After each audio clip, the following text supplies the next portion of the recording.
নমস্কার, পাঁচফোড়ন চ্যানেলে তোমাদের আবার স্বাগত জানাই।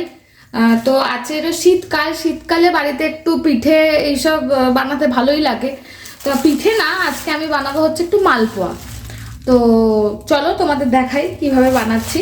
তো মালপোয়া বানানোর জন্য প্রথমে আমি একটা এরকম সাইজে এই যে বাটিটা নিয়ে নিয়েছি। এই বাটির মাপেই সব জিনিসপত্র নেবো। চলো তোমাদের দেখাই এবার কিভাবে কি করছি। তো প্রথমেই এই বাটিটার মাপ করে 2 বাটি ময়দা আমি নিয়ে নেব। এই 1 বাটি ময়দা দিলাম, আর 1 বাটি এই বাটিটার মাপেরই আর 1 বাটি ময়দা আমি দেব। 2 বাটি ময়দা অ্যাড করলাম। এরপর এই বাটিটার মাপ করে আমি সুজি অ্যাড করব। তো এই বাটিটার মাপেই 1 বাটি সুজি অ্যাড করে নিয়েছি। তো ময়দার মধ্যে এবার এই সুজিটাকেও দিয়ে দেব। সুজির পর এবার দেবো এই 1 বাটি চিনি। এটা যে যেরকম মিষ্টি খান সে সেরকম দেবেন।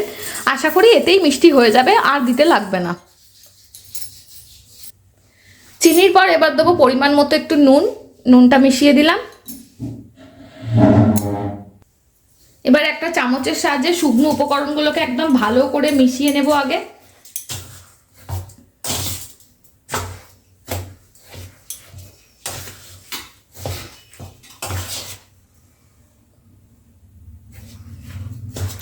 চলুন শুকনো উপকরণগুলো একদম ভালো করে মিশিয়ে নিই।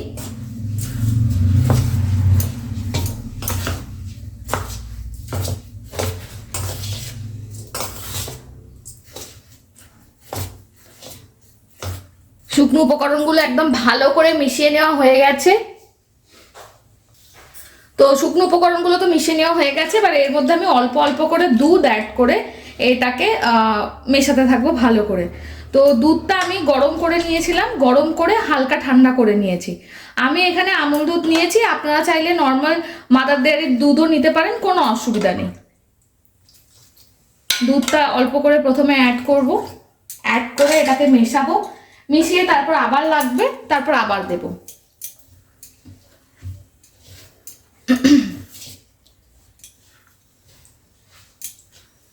চলুন, দেখতেই পাচ্ছেন এখনো দুধ লাগবে, আবার কিছুটা দুধ দেবো এর মধ্যে।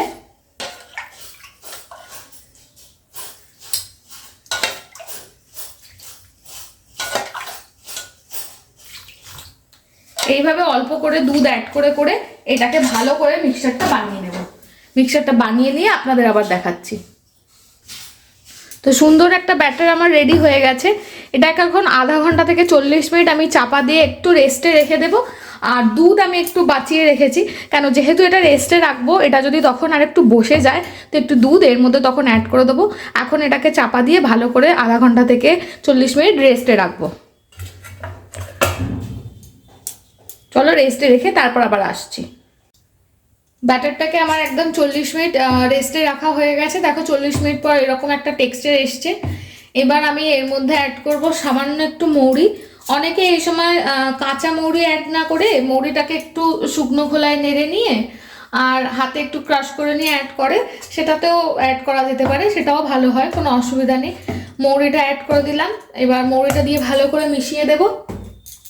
আর এবার মৌরিটা দিয়ে এই যে মেশানো হয়ে গেল, এবার এর মধ্যে আমি অ্যাড করব অল্প একটু নারকেল গুঁড়ো। নারকেল গুঁড়োটা অ্যাড করলে ভীষণ ভালো স্বাদ হয় মালপোয়ার।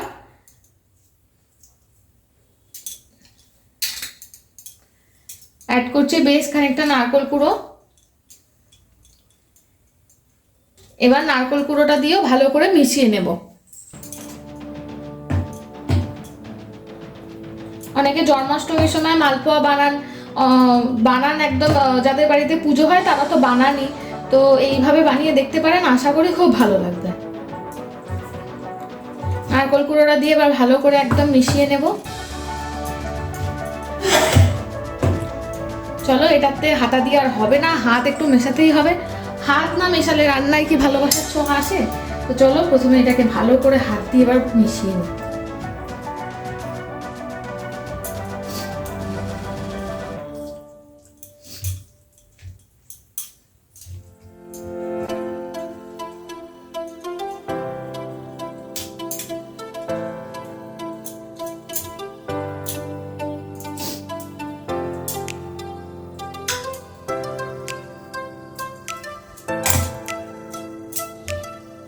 তো ভালো করে আমার একদম মেশানো হয়ে গেছে, মালপোয়ার ব্যাটার আমার একদম রেডি। এরপর এটাকে ভাজলেই হবে। মালপোয়া ভাজার জন্য কড়াই সাদা তেল বসিয়ে একদম গরম করে নিয়েছি। এবার হচ্ছে গ্যাসের ফ্লেমটাকে একটু লো টু মিডিয়ামে রেখে একটা একটা করে মালপোয়া ভেজে নেব। প্রথমে এবার ছাড়বো গরম তেলের মধ্যে।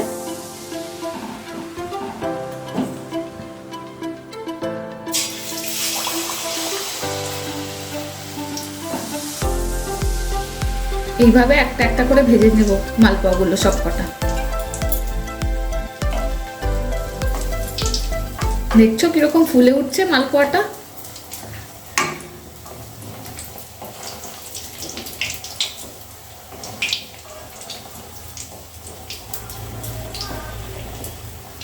একদিকটা ভালো করে ভাজা হোক, তারপর আর এক পিঠটা উল্টে দেব। একটা পিঠ ভাজা হয়ে গেছে, আর একটা পিঠ উল্টে দিয়েছি। এটা একদিকে ভাজা হোক, আর একটা ছাড়বো।